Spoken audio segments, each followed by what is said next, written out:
So, Black List, dito na yung mga item natin, no? From World Trade. So, yung mga milling machine, no? Yan na. So, yung iba nilagay doon sa aming pwesto sa kabila. So, yan po. Bumalik na dito lahat yung mga item natin from World Trade Center. Yung PU foam. And then yung fiber laser. So, yung iba po rito sold out na.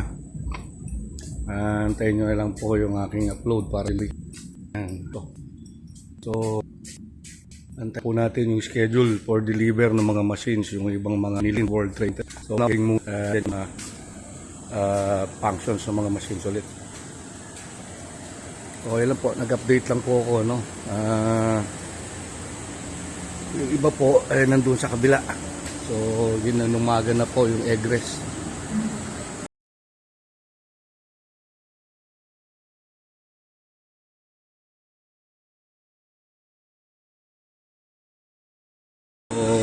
Nag-egress po kami ng Saturday night after ng exhibit. Dumating dito sila gabi na, mga 10 past 10 or 11 na, no? Then nagbaba sila dito doon sa kabila ng mga ilang makina.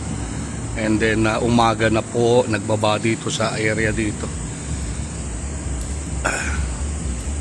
Nakamagising yung mga kapitbahay sa lagabog ng mga trucks.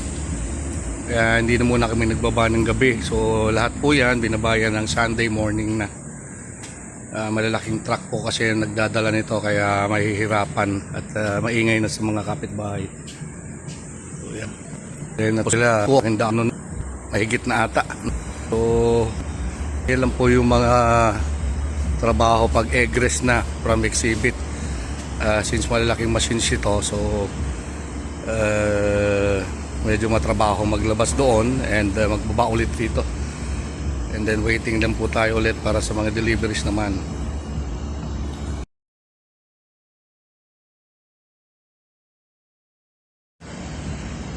So yan po, waiting lang tayo. May mga bumili na rin ng mga machines. Schedule na lang natin for deliver. So malaman nyo po, mag-update ako sa inyo. Ito yung barito sold out na ito, pero mayroon pa akong available nitong CNC bus bar 1 unit.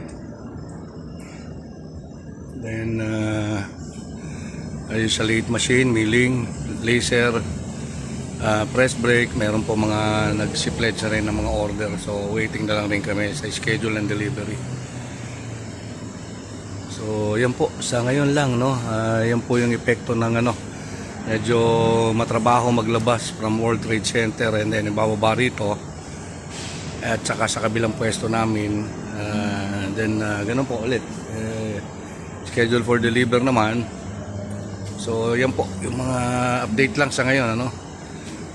So marami po salamat, nag-update lang ako. Susunod po is makita nyo naman yung deliveries, yung pera. Okay. So thank you po sa inyo. Maraming mariet.